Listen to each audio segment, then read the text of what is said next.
As a martial artist, I cannot overstate the importance of getting all three elements of your training dialed in, synchronized, and working for you.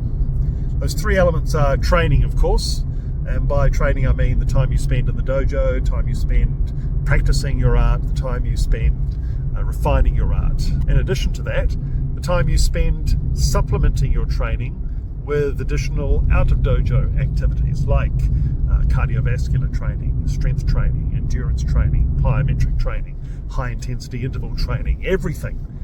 So it's important to get that balance. And what tends to happen is most people get that balance out of kilter. They spend most of their time focusing on just the training and ignoring the other two elements. The second element is, of course, nutrition. You've absolutely got to have the right nutrition. All of the training in the world is not going to be fully realized and turned into gains if you are not fueling your workouts adequately, if you're not eating properly, if you're not balancing and maintaining and managing your calorie intake and be at a calorie deficit or an excess depending on where you are in your training cycle.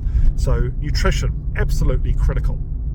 Third element, another one that most people tend to underestimate the value of, and that is rest recuperation. You actually need to get the sleep to enable the conditions that you set up through your training, through your nutrition, to be affected into growth. As your body breaks down the damage that's caused, it builds your body based on the nutrients you took in, and then it comes back stronger. But if you're not getting enough rest, if you're not getting enough recuperation, then ultimately you're never going to get the gains that you could get if you got all three elements of that triangle sorted. So, important.